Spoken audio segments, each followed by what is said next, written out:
Okay, good day mga Kwarski. So welcome back to my YouTube channel. So bigyan ko na rin kayo ng idea, isang tips pa pagdating sa ingay, sa noising ng makina pagka tumatakbo. Pagka kasi sa bandang likod mga Kwarski, pag noising, yung parang ang tunog niya parang nag-aaway na daga. Okay, ang issue na yon, ito dapat kasi may lifter. Pwede rin naman yuyuko kayo para makita nyo. So ito, pansinin nyo ito mga Kwarski. Yan, kung mapapansin nyo, lumabas na yung yung bulitas. Baka nga basag na to eh. Ayan, check nyo, ayan, basag na ata. Hindi na kasi gumagalaw yung mga bearing nyo. So dito naisipan na ni sir na brake pad, pinalitan na lang brake pad. Balak niya na nga magpalit ng caliper eh. Hindi kasi nila matrace kung ano yung problema.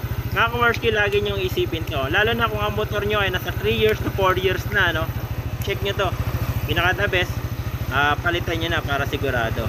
Ayun namumuti na nga siya eh. Nakita nyo yung bulitas. Yan, isa yan sa papalitan natin dito mga Kwarski. Pagka naman tatanggalin yan, need po talaga tanggalin tong pipe at saka yung yung ating swing arm. Isa yan sa mga problema ng NMAX at Aerox, yung bearing po na yan, na parang maririnig mo una yan parang taga, pero habang tumatagal parang gumigiling na bakal na po yan. Okay, wag nyo masyadong pag-initan yung brake pad, akala nyo brake pad so pwede rin naman ganun dahil may mga brake pad po kasi na maingit talaga, pero always check ng mga bearing mga Kwarski. Yan, so isa yan sa mga problema mga Kwarski ng ingit dito sa NMAX at saka rin sa mga Aerox. Diba sa Aerox na yan kasi halos para siya mga Kwarski ng ayan, dapat kasi yung cover na to hindi po masisira, dahil pag nasira po yung cover na yan, kapasukan na po ng dumi. Yung kasing kay Idol nasira yung cover, kaya pinasukan na po siya ng dumi. Ayan, ilawan natin. So ayan, may cover pa kasi halos para siya sa NMAX at sa Aerox mga Kwarski. Okay, so isa yan sa mga problema ng ingit. Ito kasi yung maintenance natin kung napanood nyo na akong video, ito yung pinamaintenance natin. So question kasi ng may-ari, bakit daw may maingay dito sa makina. So isa yan sa mga sanhi. Based on experience mga Kwarski, nahirapan din kaming hanapin yan noong time na nag-uumpisa talaga magharap ng ganyang issue. Si customer pumili na ng mga kung ano-anong hindi pa rin nawala. Pero hindi ako nagpabili siya bumili na yan, hindi ako. Okay, so yun lang mga Kwarski, sana may natutunan kayo sa video na to. And then sa mga gusto magpagawa sa akin, location natin Bustos, Bulacan. I-search nyo na lang sa Google Map Kwarski Motor Shop. Right? Okay, sa mga Kwarski, ito na yung ayan yung bearing nya. Tignan nyo, hindi na gumagalaw. Hindi na gumagalaw yung bearing nya, maliban na lang kapag naigpitan. Pag naigpitan natin. So ayan mga Kwarski, yung problema ng mga NMAX. Ayan, para may idea kayo sa mga may gantong motor. Pag meron kayo narinig na parang langit-ngit, una yan bait pa lang siya bait. Tapos magiging daga. Tapos susunod iba na.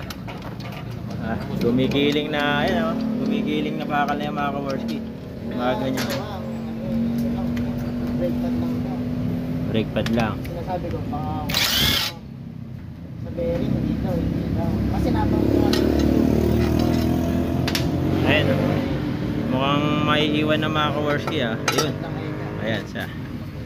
So babaklasin natin ngayon, sana sumama pa. Okay, siya mga Kwarski, na baklas na natin siya. Ayan, si 6303, so meron tayo na yan. Ito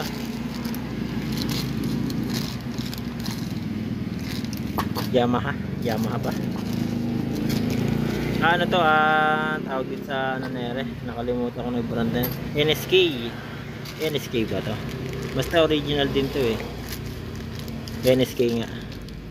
So NSK siya, yun yung brand na kinuha ko. Okay, so ayun yung mga problema mga Kwarski ng ating crankcase. Ayan, pagkakabit nyo, so ganun pa rin proseso. Pwede naman yan initan, pero mas the best isalpak nyo na lang, kasi dapat hindi madudurog itong labas na to. Pag nadurog yan, yun na, magkakasira-sira na po yan. So ayan mga Kwarski, nakakabit nga so nasalpak na lang natin to, kaya na yan, ganun lang. Yan ang mga problema mga Kwarski ng mga swing arm ninyo. So Mga palatandaan, pagka tinignan nyo po dito, nangangalawang na siya o tumutulo na yung kalawang. And then pagka kuminsan mapapansin nyo yung pinaka-cover nya, yung ganito, 20 lang. Yung pinaka-cover na tumakawars kinasira na. Okay, so ayan. Tingnan nyo, lumaki ano. Pagka nakita nyo nasisilip nyo na yung bulitas, yun na yun, may damage na yun pagka ganun. So yun yung mga palatandaan namin pagka sira na yan. So pinapalitan nung huling gumawa ay brake pad lang. So akala nila brake pad lang problema. Kung mapapansin nyo, bago yung brake pad yan. Una, ingit lang daw parang daga. Ngayon para na siyang gumigiling na bakal. So yung mga Kawarski, sana nagkaroon kayo ng idea sa tutorial na to, tips sa inyong mga motorsiklo, mga problema nyo sa mga ingit dyan sa bandang ulian. Pwede rin kasi yung shock na tatanungin nyo yung sarili nyo kung ilang taon na ba yung shock ninyo. Kaya katulad na area, siguro nagpalit na ng shock dahil dyan. Hindi nga. Hindi, ano lang. May damage na talaga. Okay, kala ko nagpalit na shock dahil dyan Okay, so yung mga Kawarski, para may idea kayo, so sa mga gusto magpagawa, visit na lang dito sa aking shop para mapag-usapan natin yung mga problema ng inyong motorsiklo. Alright, ayan.